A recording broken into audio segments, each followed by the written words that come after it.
सुअपराह्न विद्यार्थियों, मैं आपका हिंदी अध्यापक अजय बलोदा एक नए अध्याय के साथ प्रस्तुत हूं। और आज का हमारा जो अध्याय है यह हिंदी की पाठ्य पुस्तक वितान पूरक पुस्तक है, उसका पाठ नंबर 3 है। वितान का पाठ नंबर 3। चैप्टर का नाम है अतीत में दबे पांव। शायद आपकी समझ में भी आ गया होगा कि अतीत का मतलब है बीती हुई बातें। दबे पांव, ऐसे पैर जो अतीत में हैं, ऐसे पांव, ऐसे लोग जिनकी जड़ अतीत में है। हमारी जड़ भी अतीत में है। हम देखते हैं हमारा इतिहास कैसा है। हमें पता चलता है कि चिंपैंजी से या बंदर से मनुष्य का जो सतत विकास है वह हुआ है। ये हमें इतिहास से ही सीखने को मिलता है, इतिहास से हमें जानकारी मिलती है। तो जो अतीत के दबे पांव है, यह पाठ भी इसी प्रकार का है। यह हमें अतीत के बारे में जानकारी दे रहा है। तो इसका उद्देश्य होगा अतीत की जानकारी तथा सीख प्राप्त करना। जब मनुष्य बड़ा हो जाता है तो उसे बहुत सी बातों की जानकारी हो जाती है, क्योंकि ये बातें उसने अपने सामने घटित होती हुई देखी हैं। कुछ बातें, कुछ घटनाएं स्वयं उसके साथ घटित हुई हैं, कुछ के उसके पास उदाहरण हैं और कुछ उसने दूसरे लोगों के साथ प्रत्यक्ष घटित होते हुए देखा है। तो प्रिय विद्यार्थियों, हमें इतिहास की जानकारी होनी चाहिए, हमारे लिए यह बेहद जरूरी है। तो यह जो पाठ है यह मोहनजोदड़ो के बारे में है। मोहनजोदड़ो का अर्थ है मृतकों का टीला, यानी एक ऐसी सभ्यता, एक ऐसी संस्कृति, एक ऐसी नगरी जो आज से लगभग 5000 साल तक खूब फली फैली। हमारी तरह उनके मकान होते थे, उनकी सड़कें होती थी, उनके कर्मचारी होते थे, अमीर गरीब होते थे, अनेक प्रकार की जातियां होती थी। और आज वह जाति पूर्ण रूप से विलुप्त हो चुकी है। क्या कारण है? अगर इतिहास की उन बातों से हम सीख नहीं लेंगे तो वह दिन दूर नहीं जब हम भी इतिहास बन जाएंगे। हमारी भी यह फली फूली सभ्यता एक दिन खत्म हो जाएगी। आने वाली पीढ़ियां 5000 साल, 10,000 साल के बाद हमारी खोज करेंगी, खुदाई करेंगी। कहीं हमारे कंकाल मिलेंगे, कहीं हमारे मकान मिलेंगे, कहीं हमारी मोटर गाड़ियां मिलेंगी और उनसे फिर भी अनुमान लगाएंगे। तो हमारा फर्ज बनता है कि इस प्रकार की जो जानकारी है उससे हम कुछ सीखें और अपने जीवन में अमल में लाएं। तो मोहनजोदड़ो, मृतकों का टीला। सिंधु घाटी सभ्यता आपने सुनी होगी। सिंधु घाटी सभ्यता, मिस्र की सभ्यता, मेसोपोटामिया की सभ्यता, ये बहुत प्राचीन सभ्यताएं हैं। तो यहाँ सिंधु घाटी की जो सभ्यता है यह मूल रूप से सिंधु नदी के आसपास फैली हुई है। इसका कुछ हिस्सा भारत में है तो कुछ हिस्सा पाकिस्तान में है। जब इसकी खुदाई की गई तो यह 1922 ईस्वी में खुदाई की गई थी और उस वक्त भारत एक संयुक्त देश था, क्योंकि भारत 15 अगस्त 1947 में आज़ाद हुआ है और उसी वक्त इसके दो टुकड़े हो गए, भारत और पाकिस्तान। तो इस सिंधु घाटी सभ्यता के दो महत्वपूर्ण शहर थे, हड़प्पा और मोहनजोदड़ो। यहां हम मोहनजोदड़ो के बारे में चर्चा करेंगे, उसके बारे में हम पढ़ेंगे। ये जो मोहनजोदड़ो है इसके बारे में बताया गया है कि यह लगभग 200 हेक्टेयर क्षेत्र में फैला हुआ था। अब हेक्टेयर इकाई क्या होती है पता है आपको?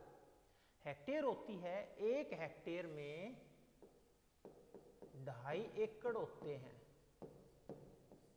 और एकड़ होता है लगभग 4800 साढ़े 4800 गज का। तो यहां अगर हम मान करके चले तो हम इसको लिख सकते हैं 200 दूनी 400 और 100 आधा का 100, 500 एकड़ भी कह सकते हैं, 500 किले भी कह सकते हैं। 500 एकड़ में, 500 किले में या 200 हेक्टेयर में यह मोहनजोदड़ो नामक जो नगर है, शहर है, ये आबाद था, बसा हुआ था। और इसकी भव्यता को देखकर लगता है कि यह उस वक्त की राजधानी रहा होगा। क्योंकि आज हम देखते हैं हरियाणा में अगर हम सोनीपत को देखें, पानीपत को देखें और फिर चंडीगढ़ को देखें तो हमें ये जरूर लगेगा कि भाई हाँ चंडीगढ़ है, यही हमारे स्टेट की राजधानी हो सकता है। उस वक्त उसकी जो आबादी थी, एक अनुमान के अनुसार 85,000 वहाँ की आबादी थी। और जैसा कि मैंने पहले बताया, यह शहर 5,000 साल पुराना है। 5,000 साल पुरानी हमें वहाँ से वस्तुएं मिली हैं, हमें जानकारी मिली है। 5,000 साल से कितनी पुरानी है इसके बारे में हमें कोई अनुमान नहीं है। हो सकता है यह 5,000 साल से लेकर 10,000 साल पुरानी हो, 20,000 साल पुरानी हो। लेखक लिखता है कि जब हम वहां जाते हैं, क्योंकि वहां जो खुदाई कर रखी है तो वहां बिल्कुल एज इट इज मकान दिखाई दे रहे हैं, सड़कें दिखाई दे रही हैं, नालियां दिखाई दे रही हैं, कुंड दिखाई दे रहे हैं, स्नानागार दिखाई दे रहे हैं, कुएं दिखाई दे रहे हैं। तो वहां की सड़कें, वहां की गलियों में आप घूम सकते हैं, जैसे हम अपने गलियों में घूमते हैं आप उसी प्रकार घूम सकते हैं। आप मकानों के आंगन में, छत पर जा सकते हैं, बैलगाड़ियों की रुनझुन की आवाज आप महसूस कर सकते हैं। इसके बाद लेखक बताता है कि सबसे ऊंचा जो चबूतरा है, अब इसकी खुदाई वहां कैसे शुरू की गई। क्या कुछ लोगों के दिमाग में आया कि चलो हम यहां से जमीन की खुदाई करके देखते हैं या कौन सी सभ्यता है। तो इस प्रकार तो हम अपने यहाँ जहाँ रहते हैं वहाँ से भी हम खुदाई करके देख सकते हैं, हो सकता है कोई सभ्यता मिल जाए। ऐसा नहीं है। वहाँ एक बहुत ऊंचा चबूतरा था और उस ऊंची जगह पर, ऊंचे टीले पर एक बौद्ध स्तूप बना हुआ था। जिस प्रकार हिंदुओं का मंदिर होता है वैसे हिंदू धर्म में ही आते हैं ये बौद्ध, जैन और सिख। ये तीनों अलग धर्म नहीं हैं, ये हिंदू धर्म की ही शाखाएं हैं और न इन्हें अल्पसंख्यक माना जाता है। जिस प्रकार हिंदुओं में मंदिर होते हैं, सिखों में गुरुद्वारे होते हैं, ईसाइयों में चर्च होते हैं, मुसलमानों के मस्जिदें होती हैं, उसी प्रकार जो बौद्ध धर्म के अनुयायी हैं उनके स्तूप होते हैं। वहाँ एक स्तूप बना रखा था और वो जो स्तूप था वह 50 फीट ऊंचा था। आमतौर पर हमारा जो मकान है उसकी जो ऊंचाई होती है फर्श से छत तक लगभग 12 मीटर की होती है, 11 मीटर की, कोई ज़्यादा करे तो 13 मीटर की हो जाती है, इससे ज़्यादा नहीं होती हैं। तो यहाँ 50 फीट उसकी ऊंचाई थी। किस चीज़ की? इस बौद्ध स्तूप की। और ये बौद्ध स्तूप कितना पुराना था? 2600 वर्ष पुराना था, लगभग 2500 वर्ष पुराना था। तो 2500 वर्ष पुराना जब वहाँ बौद्ध स्तूप बनाया गया, क्योंकि ये जो सिख धर्म के प्रारंभकर्ता हैं गुरु नानक देव, मेरे मुताबिक 1469 ईस्वी में इनका जन्म हुआ था। और आज से अगर हम इनको देखें तो 2020 1 और 5 और 551 साल पुराना ये जो बौद्ध स्तूप है ये था। तो फिर ये जो 2600 साल पुराना जिक्र किया गया है यह इस ऊंचे चबूतरे के बारे में बताया गया है। क्योंकि हम कोई भी पहाड़ी हो, हिमालय पर्वत की भी हम आयु का पता लगा सकते हैं। जो भूगोलवेत्ता हैं वे मानते हैं कि जो हिमालय पर्वत है यह एक नया वलित पर्वत है। जो हमारी अरावली पर्वत श्रृंखलाएं हैं ये हिमालय पर्वत से भी पुरानी हैं। तो वहाँ सन 1922 में इस बौद्ध स्तूप की जानकारी के लिए, खोजबीन के लिए एक व्यक्ति थे, एक इतिहासकार थे जिनका नाम राखलदास बैनर्जी था। उन्होंने यहाँ खुदाई की और जब खुदाई की तो उन्हें यहाँ मिस्र और मेसोपोटामिया, इसको हम इराक की सभ्यता भी कह सकते हैं, इनके बराबर की आयु की, बराबर के समय की एक जगह मिली और उसका नाम फिर बाद में रखा गया सिंधु घाटी की सभ्यता। यहां सिंधु घाटी की सभ्यता में जो मोहनजोदड़ो शहर था उसमें अगर हम सड़क देखें तो वहाँ 33 फीट चौड़ी सड़कें थी। आज हम अगर अपने गांव में देखते हैं तो 6 क्रम की सड़कें होती हैं। 6 क्रम का मतलब होता है 33.5 फीट, एक क्रम में 5.5 फीट होते हैं। तो आज जो हमारी फिरनी होती है गांव के चारों तरफ, उनकी ऊंचाई 33.5 फीट होती है और वहां भी उनकी चौड़ाई कितनी थी? 33 फीट थी। ग्रिड प्लान में वहां बनाया गया। ग्रिड प्लान का मतलब होता है बिल्कुल चौकोर, वर्गाकार या आयताकार। जो हमारा चंडीगढ़ शहर है, ये कार्बूजिए नामक एक जो विद्वान थे उन्होंने इसका नक्शा बनाया था। और इस्लामाबाद, ये जो 2 शहर हैं, ये दोनों शहर ग्रिड प्लान से बनाए हुए हैं। यहाँ जितने भी रास्ते जाते हैं वे बिल्कुल या तो इस तरह से मिलेंगे या इस तरह से मिलेंगे या इस तरह से मिलेंगे या इस तरह से मिलेंगे। उनमें कोई भी रास्ता आपको मेन रास्ते से इस तरह का या इस तरह का नहीं मिलेगा। वहाँ चंडीगढ़ में आपका शायद आना जाना कम हुआ, स्टूडेंट्स हैं, हमारा आना जाना हुआ है। वहाँ अगर देखते हैं, जब बड़े होकर आप वहाँ जाएंगे तो वहाँ देखेंगे जो मेन सड़क है उस सड़क की तरफ किसी का भी मकान नहीं खुलता है, यानी गेट मेन सड़क की तरफ नहीं है। ये उन्होंने बना दी मेन सड़क। इस मेन सड़क से फिर एक ये गली बना दी और फिर यहाँ मकान बना दिए उन्होंने इस तरह से, और फिर यहाँ मकान बना दिए इस तरह से। इस मकान का गेट यहाँ नहीं मिलेगा, इस मकान का गेट यहाँ मिलेगा, इस मकान का गेट यहाँ मिलेगा, इस तरह से उनके गेट मिलेंगे। यहाँ सड़क पर किसी भी मकान का गेट नहीं मिलेगा, यहाँ फिर इस तरह से इनके मिलेंगे। तो यहाँ इस साइड किसी भी मकान का गेट आपको देखने को नहीं मिलेगा।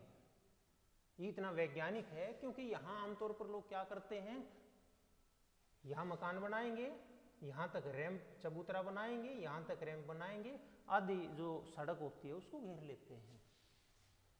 वहाँ एक महाकुंड है, महाकुंड का मतलब बहुत बड़ा कुंड, लेकिन ये इतना बड़ा नहीं लग रहा है। वहां तक जो रास्ता है उस रास्ते को देव मार्ग कहते हैं। देव मार्ग का अर्थ भाग्य का मार्ग, किस्मत का मार्ग। और इसकी जो लंबाई चौड़ाई है वह 40 गुणा 25 फीट है। 40 फीट लंबा और 25 फीट उसकी चौड़ाई है। अगर हम बात करें आज के स्विमिंग पूल की, तो उसके हिसाब से अगर हम देखें तो ये लगभग फिट बैठती है। वहां 2 पंक्तियों में, इस महाकुंड के पास ही 2 पंक्तियों में स्नानागार बनाए हुए हैं। और उन स्नानागार की विशेषता है कि वहां किसी भी स्नानागार का दरवाजा एक दूसरे के सामने नहीं खुलता है। ये जो महाकुंड है, इस महाकुंड का जो तल है वह पक्की ईंटों से बनाया गया है और वहाँ की जो नालियाँ बनाई गई हैं पानी आने के लिए, वे नालियाँ भी ढकी हुई हैं, इसमें किसी प्रकार का कूड़ा करकट न आ जाए। आगे में पता चलता है कि पहले सिंधु घाटी सभ्यता को व्यापार का केंद्र माना जाता था, कि ये खेतीबाड़ी नहीं करते हैं, ये व्यापार करने का काम करते हैं।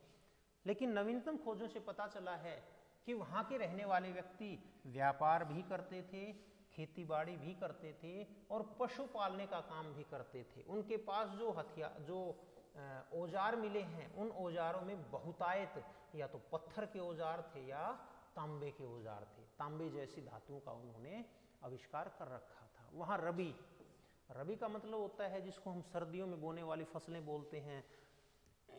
हमारे यहाँ बोई जाती हैं गेहूँ, जौ, सरसों, चना, ये सारी फसलें जो सिंधु घाटी सभ्यता है उस समय भी बोई जाती थी। इनसे आगे अगर हम खरीफ की फसलों की चर्चा करें जो गर्मी में बोई जाती हैं, हमारे यहाँ ज्वार बोया जाता है, बाजरा बोया जाता है, रागी बोई जाती हैं। और इसी प्रकार वहाँ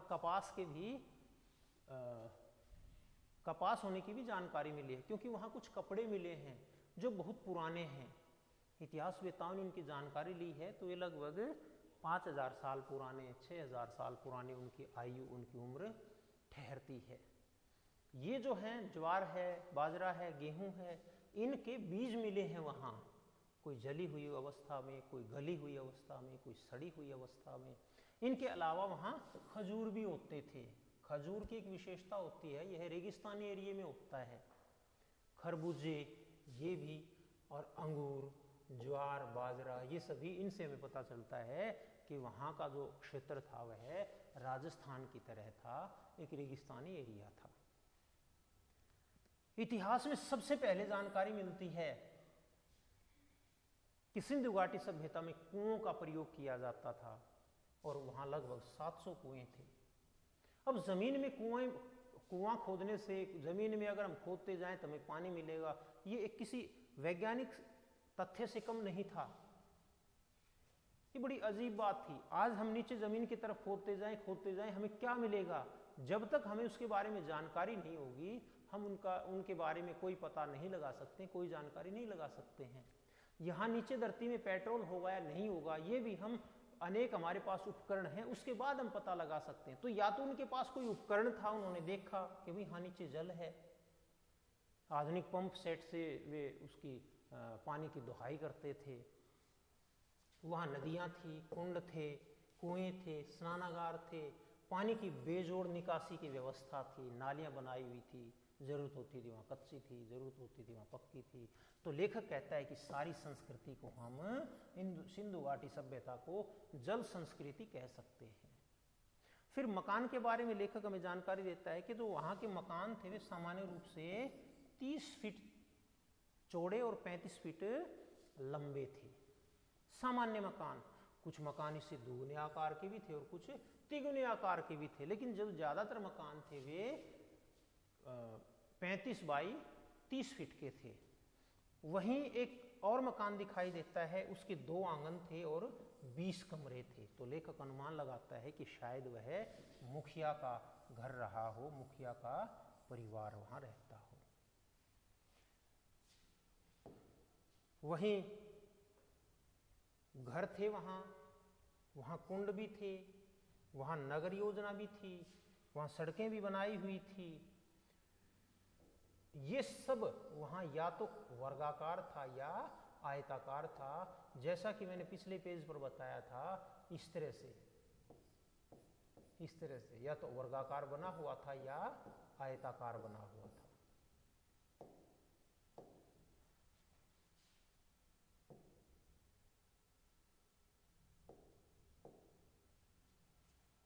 वर्गाकार थे फिर या आयताकार थे।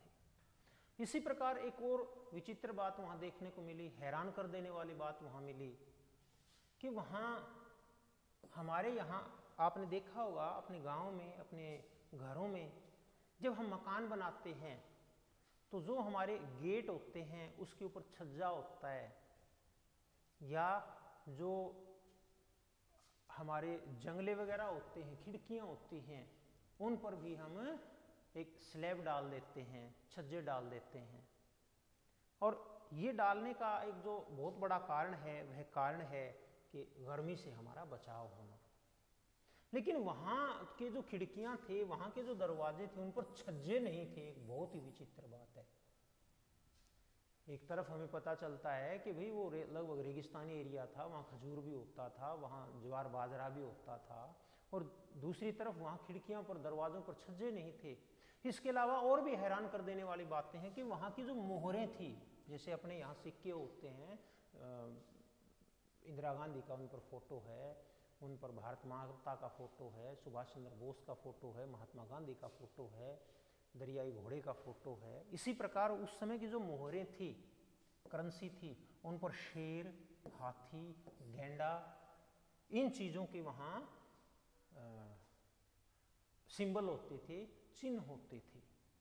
इसका मतलब है कि वहाँ जरूर ये वन प्रदेश भी रहा होगा। वहाँ नहरों के प्रमाण नहीं मिले हैं, किसी प्रकार की कोई भी नहर वहाँ नहीं मिली है। अब नहर न होने का कारण क्या हो सकता है? या तो वहाँ वर्षा ज्यादा होती थी,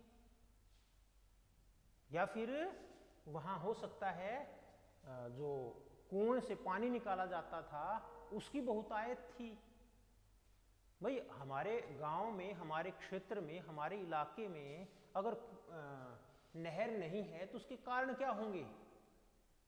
उसके कारण हम अनुमान लगा सकते हैं कि वर्षा पर्याप्त होती है, हमें नहर की जरूरत ही नहीं है। या भाई वर्षा तो पर्याप्त नहीं होती है, लेकिन हमने ट्यूबवेल लगा रखे हैं, हमने कुएं लगा रखे हैं, हम उनसे पानी अपने खेतों में दे सकते हैं। तो वहां नहर होने के प्रमाण नहीं मिले हैं। फिर ये जो संस्कृति थी, सभ्यता थी, सिंधु घाटी की सभ्यता, ये खत्म क्यों हो गई? इसका अनुमान लगाते हैं कि नहर वहां थी नहीं, वर्षा वहां कम होनी शुरू हो गई हो, बंद हो गई हो और जल स्तर घट गया हो। आज हम अगर अपने क्षेत्र में देखते हैं तो हमारे यहाँ भी ऐसे ही हालात हैं। हमारे यहाँ नहरें हैं लेकिन वर्षा कम होनी शुरू हो गई है, वर्षा देरी से होनी शुरू हो गई है, अतिवृष्टि और अनावृष्टि की समस्या हो गई है और जल स्तर निरंतर नीचे नीचे नीचे और नीचे जाता जा रहा है। इसी समय लेखक को राजस्थान की, क्योंकि लेखक भी मूल रूप से राजस्थान के निवासी हैं, इन्हें गांव की याद आ जाती है और वह गांव कुलधरा गांव था।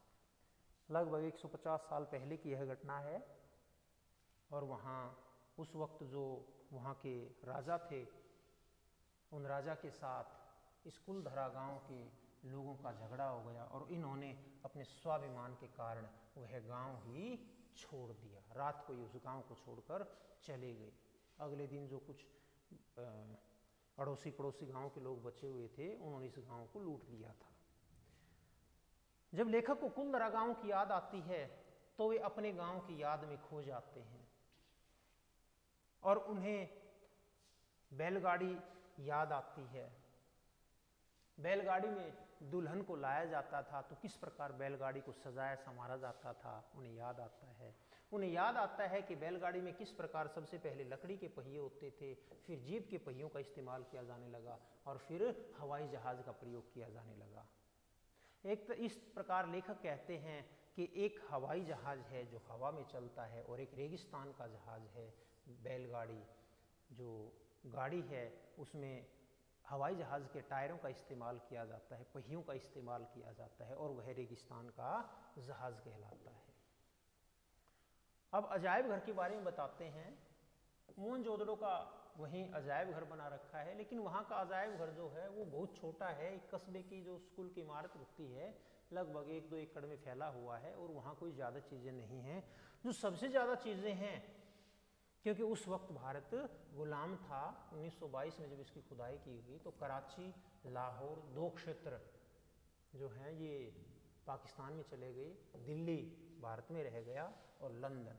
इन 4 जगहों पर ज़्यादातर वस्तुएं हैं और ये कैसी वस्तुएं हैं? ये पंजीकृत वस्तुएं हैं। इनका पंजीकरण हो चुका है और इनकी संख्या लगभग 85,000 है। एक विशेष बात यहाँ कि यहाँ औजार मिले हैं। औजार का मतलब कुदाल है, फावड़ा है, हल है, सोने चांदी के आभूषण बनाने के जो यंत्र हैं उन्हें भी हम औजार कहते हैं। कृषि यंत्र हैं उन्हें भी हम औजार कहते हैं। ये औजार मिले हैं लेकिन वहाँ हथियार नहीं मिले, वहाँ कोई हथियार नहीं मिला है। अगर चाकू मिला है तो सब्जी काटने वाला चाकू मिला है, लोगों को मारने वाला चाकू नहीं मिला है। इससे पता चलता है कि वहाँ की जो व्यवस्था थी वह राजपोषित या धर्म पोषित न होकर वहाँ कोई राजा नहीं था जो राजा वहाँ शासन करता था और चलाता था। वहाँ कोई धार्मिक कानून नहीं था, कोई पीपल के पेड़ को काट देगा तो मर जाएगा, किसी ने चौराहे में पेशाब कर दिया तो भूत भूतनी उसके पीछे पड़ जाएंगे। ऐसा न होकर क्या था, समाज पोषित थी वह व्यवस्था। वहाँ समाज का काम चलता था, समाज के अपने नियम थे, अपने कानून कायदे थे। किसी प्रकार का भगवान का कोई डर नहीं था, किसी प्रकार का राजा का कोई डर नहीं था। अंत में लेखक कहते हैं कि सिंधु नदी के पानी के बहाव के कारण वहाँ दलदल ज़्यादा मात्रा में फैल गई, वहाँ पानी भरने लगा और इस कारण उसकी खुदाई बंद कर दी गई।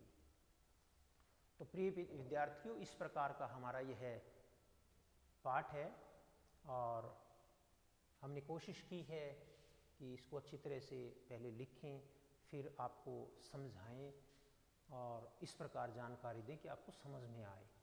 लेकिन बार बार ये तीसरा चैप्टर है और हर बार मैं आपसे यही एक अनुरोध करता हूँ कि जब तक आप इस पाठ को 2 बार 3 बार 4 बार नहीं पढ़ेंगे आपकी समझ में कुछ नहीं आएगा, क्योंकि यह उस चीज़ के बारे में बताया गया है जो हमने देखी नहीं है।